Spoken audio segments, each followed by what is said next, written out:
This is Friday, January 24th, 2020, and this is Mitch's Minutes. Live from Harrisburg, Pennsylvania, this is Mitch Carson.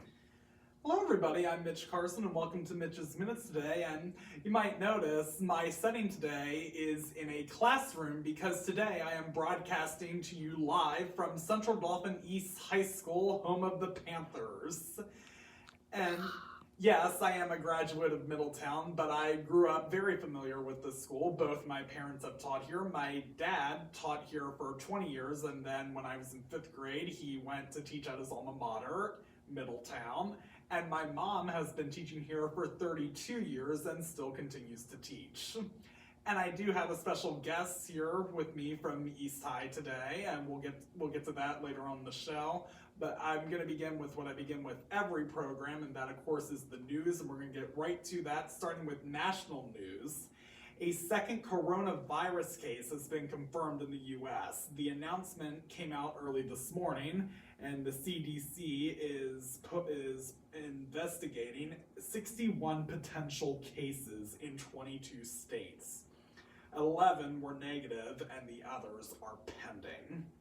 And in Texas, a building has exploded in Houston, and so far 2 are dead, and the blast was felt from miles away. The explosion occurred around 4:15 a.m., and the blast has left rubble and was scattered as far as a half a mile away, damaging nearby homes. And now we go to world news related to the coronavirus. China has closed tourist sites and quarantined 33 million people as the number of sick has climbed. And as of now, a 1,000-bed hospital and public transport are shut down. And as the virus is continuing to spread, sadly, the hospital is in the middle of a 27,000 expansion, and it is set to be finished by February 3rd. But for now, beds are now full. And meanwhile, the plot thickens in the US and UK relations because the US now won't extradite diplomats for the wife who killed British teen in wrong way crash. And the US has declined a request to extradite the wife. And now we go to a special spotlight of the show, remembering a true news person, Jim Lehrer. Jim Lehrer passed away at age 85, and he was best known for being the co-founder and news anchor of the PBS NewsHour. The journalist was known for his tendency and dedication to delivering the news to the world. PBS said that Jim led by example by just being himself. And for 36 years, he would start the newscast saying, "Good evening, I'm Jim Lehrer." And the Jim Lehrer broadcast was special to me because that's when I got my start in news back when I was 2 years old. And now we go to the special moment I have for the show today, and the person I have with me, she has been here at the school for many years, Mrs. Cindy Colva, and it is great to have you here with me today. Thank you for having me, Mitch. It is my pleasure. So I know you have taught here at East for a long period of time now. So how many years have you taught here, to be exact? I have been here for 14 years. 14 years. It's gone really fast, though. So you've been here for 14 years. So what subject do you teach here? I'm a reading specialist. So I have literature classes that mostly have us remedial kids, but also they can take it for an elective. And what degrees do you have? I have my master's degree in teaching and curriculum. Teaching and curriculum. So what is it like so I understand that this is your alma mater. It is. So what is it like to teach here where you graduated from? It's really exciting, and it's a privilege because it's nice to give back to where you began. So I think that I'm the oldest graduate now that teaches here in the building. So I graduated from here in 1980.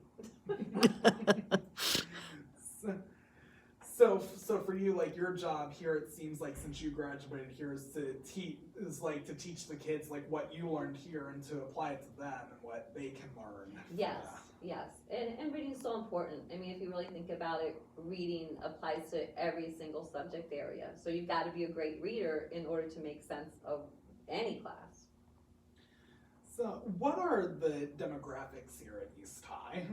We have kids from all over the world, so it's really exciting. I mean, we have a day where the kids come in and they make food, and so we have international kind of a food day, but we have many of those throughout the year. But they all come in and they'll make various dishes that their family's familiar with. So I think it's so exciting because you learn I learn from the kids. I mean, they learn from me, but I definitely learn from all of them too about their culture, foods that they eat, what their life is like, you know, so it's very exciting. So you have kids here from so they come from Mexico, Cuba. Yes, we have Nepali population too, high Nepali population, but kids from almost every country you could probably imagine.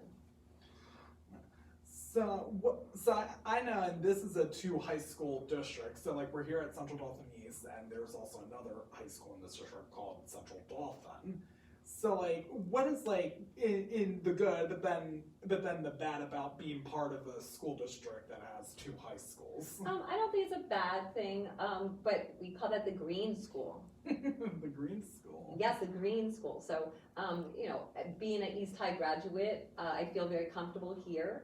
I'm not saying that I wouldn't, you know, want to ever be there. I'm sure it's a great school, but I love our school most of all, and I guess I have a special place in my heart for it because I graduated from here. So, and I guess I just prefer being here. I love my faculty here. I love my staff here. I have great principals. I have great staff that works with me in the office, but I love all my teacher friends here, and all my staff here is awesome. So I think the kids are very blessed here in our school. And is that the number one? Is that like the key thing that you and other teachers make sure happens, that they are blessed to be here? I think they are. It's not just because of the diversity, but I also think we all work together here. If somebody needs something, you can always count on another teacher to come to your aid to help with whatever question you have, or if you want to converse and talk about working on a project together. If there's some kind of happening at school, people pitch in. So I think it's a very warm and welcoming school. So, and now your field obviously is education. So how has education changed in your career of teaching? I have taught for almost 35 years, so it's changed significantly. I would say that some big things are technology, of course, and good and bad with technology. I mean, obviously computers are awesome and have changed things significantly as far as taking attendance, sending things to principals, sending things like messages to each other, so that's been great. But some technology that is sometimes helpful, sometimes not, depending upon how it's used, are the phones that the kids have. So if the kids can keep them in check and be responsible and not take them out when they're, you know, when we have class being, you know, conducting without using them, you know, sometimes we use them to do research, to do, you know, to do various games in the classroom. That's really great. But then sometimes they want to take them out, and then it's difficult because they want to talk to a friend or look at a movie or look at a show. So that's not so good. But I think all in all, technology has been the big change in education for the better. And so you've been here for 14 years. Yes. So how has the School East changed in over those 14 years that you've been here? The kids, you know, I would say the kids are pretty much the same. I mean, I enjoy the kids. I enjoy this building. Enjoy watching them. Like, I like to go to the sporting events. I've cheered for the kids too. Like, I've had cheerleaders ask me to cheer for them when we have the pink out game. So that's always fun. But I think the kids are pretty much the same since I started here. They're not really different.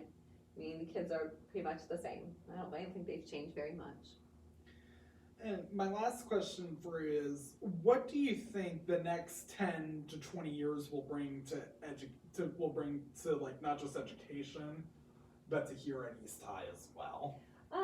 I think East High is constantly evolving. We started cycle days this year, and we do a Panther period, we call it. So it gives the kids opportunities to be involved in different different areas that they might not ever explore. So we have different clubs set up for the kids that they're able to go to. So we all are very excited about it, and it's gone really well this year. So I hope the kids embrace it and keep trying new and different things that the staff has offered for them, because I think they're really fortunate that Dr. Wells decided to do that this year with us. So I think that it will continue to change, and I think change is always a good thing. So our schedule has changed this year, but I think for the better. So hopefully they'll keep embracing that, and it will just keep evolving that way. So this school is always looking for the better. I think so. I think they're usually students. trying to strive to do better, see what works better for the kids educationally, but also so that they can branch out to not just academically, but socially with one another. And that is the key point, not just here, but in all Right. schools. Yes, and we're here not just for education, but we're here, so that they're prepared to go out into the world as people. And thank you, Cindy, for your time Thank here you. and giving us a bit of your aspect about this school. I really appreciate you interviewing me. Thank you, Mitch. Thank you. And that is the end of